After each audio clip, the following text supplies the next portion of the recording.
Don't get in my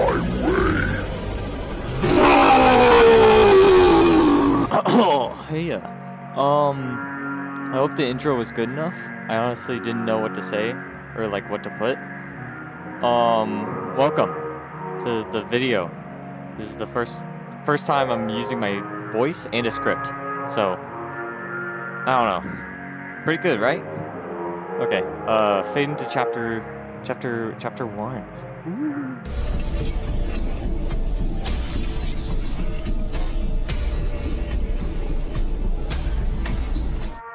Alright, now that the little intro is over, now I can go into the real intro for the video. So, first thing I want to do is like set the stage for what kind of video it really is, because I don't want to just mindlessly rant about how much I hate this stupid little frickin' whatever. But it's probably gonna happen eventually throughout the script. So I kind of hope that you more or less see this as more of me criticizing his gameplay design choices.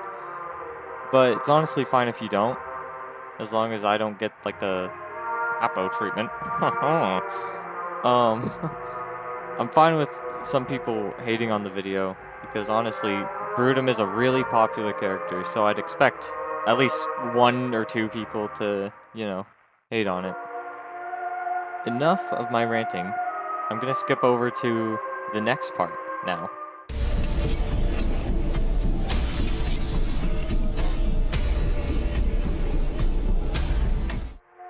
Ooh, alright. Where do I even begin with his moveset? I guess like the most unfair part, in my opinion at least, should be where I'll start with like, his little wall or crumbling root is probably one of the most infuriating things I've ever seen in any ASIM game possible. And that hasn't happened since like I first played against Ashley back in like Breaking and Steal things.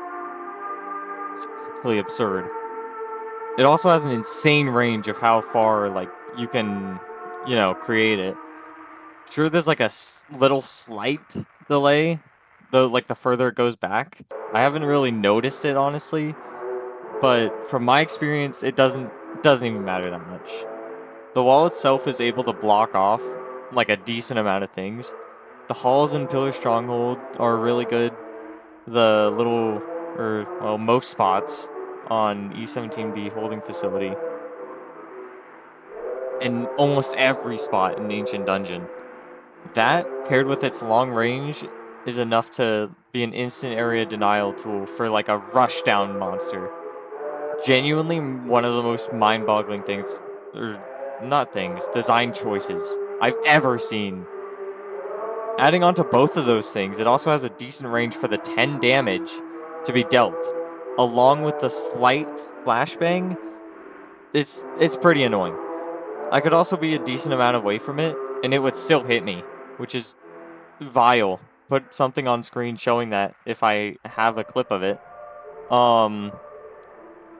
Also, it could linger for about like 6-ish seconds before going away. But those 6 seconds is like more than enough time to kill someone instantly. Especially whenever like, we get to the next things. Which I'm gonna get into now actually. His M1 or like, main attack, it's alright. My main issue with it is like the buggy knockback system and the weird hitboxes it has. Like even with like 15 to 20 ping, since I always try and find a good ping server so I can actually play, it still just sucks and is nearly like unavoidable at times. It deals like 35 damage, correct me if I'm wrong there, and also deals like crazy knockback.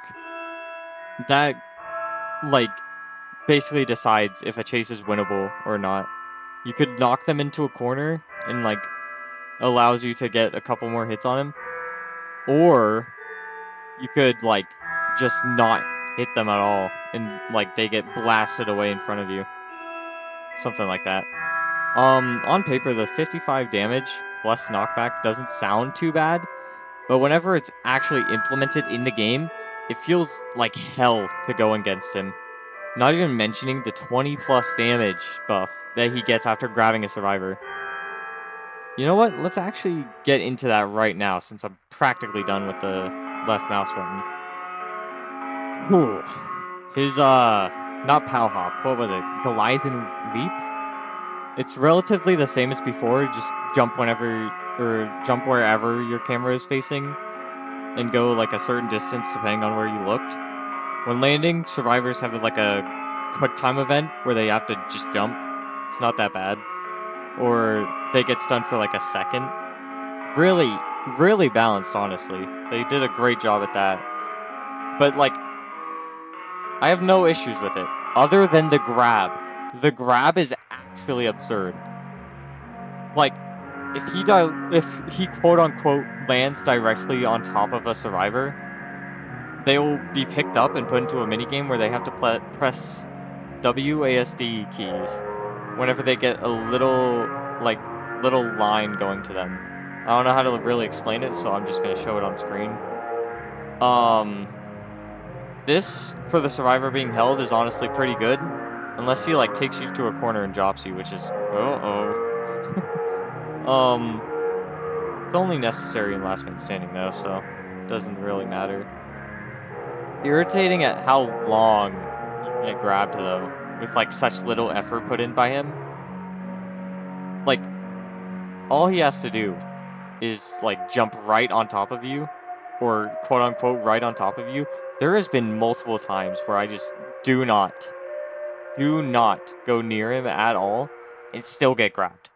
That's maybe it's like a Roblox latency issue, but I honestly really doubt it.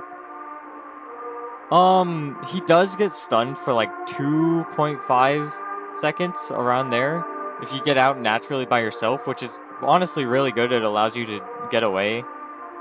But whenever he drops you down himself, he can easily get like a free M1 or 2 on you.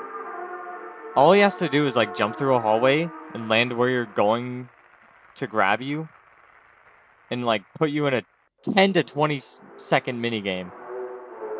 Now, you might be saying to yourself, can't you just go the opposite way of where they're jumping? It's so easy to avoid. That's literally not worked for me once. Show some clips of me trying that and still getting grabbed, if I have them. I probably don't, but it's worth a shot. Again, you could probably blame this on the Roblox latency, but I swear this does not happen to any other character in any other game. Now, I haven't even gotten to the main part that annoys me the most. If you land on top of a survivor, the buff that you get to your M1 is genuinely absurd. 55 damage, and you deal 5 damage to the survivor you're holding. It's just absurd. Especially with how awful his M1 already is, hitbox and knockback wise. That's already enough to, like, server wipe just with that one ability.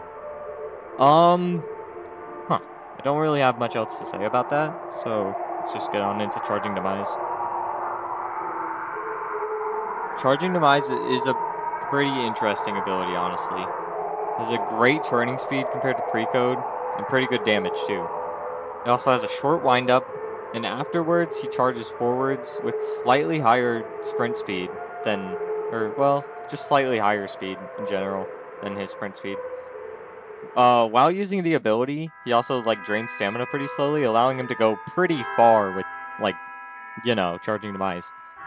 Survivors who get caught in the hitbox get 3 damage dealt to them, and knockback. The knockback there can either work very well to where you get pulled until he like stops or hits a wall, or it can just not work at all, and you take like 2 ticks of damage, which is like 6 damage, practically useless. Another thing to add is that it drains his stamina a little extra if you hit someone with it, so overall it's like pretty balanced. Aside from the things that the survivor has dealt with, if he hits a wall, with a survivor nearby, the hitbox for this is massive. Genuinely massive. And desperately needs to be nerfed. Along with its whopping 45 damage, which doesn't sound too bad, but for some reason, from my experience alone, it can be dealt up to 3 times.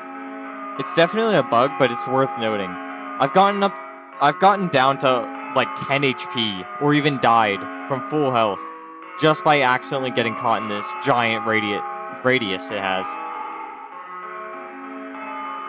Another thing to note that I kind of forgot about is the passive where he like sprints into things and it breaks them instantly without like having to, you know? Not that good, but also not that bad. It's not that important, honestly, but you know, I thought I'd just throw it in anyways. I'm pretty sure that's everything involving his moveset out of the way. And now I can get onto the part that I was most mad about whenever he first released in-game.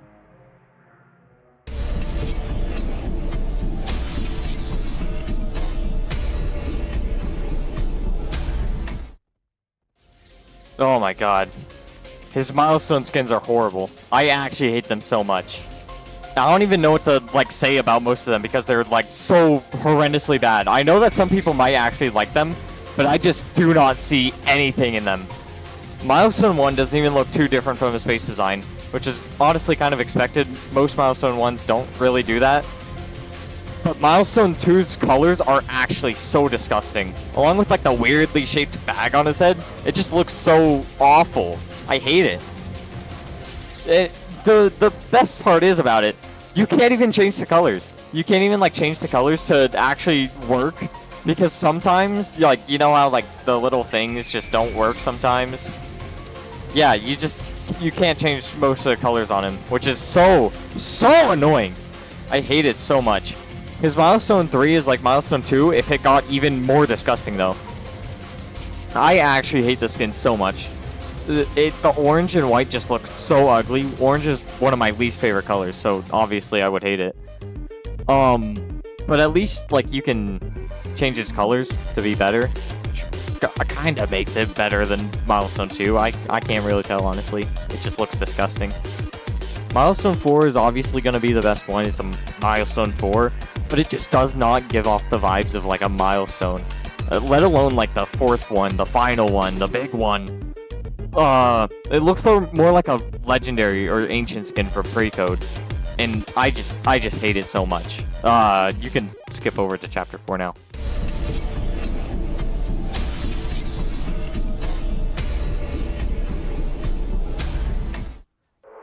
Alright, that's the end of the video. Hope you liked it. If you didn't, that's fine. It's your opinion. This is my first time like ever kind of going off a script. I'm honestly just kind of doing my own thing along the way. And first time editing in a while too. It's been a while, like 2 months I think. Hope it was entertaining. Hope it was cool. Leave your thoughts about Brutum or the video in general in the comments. I'd like to like see what people think. I don't know how to end it, so bye.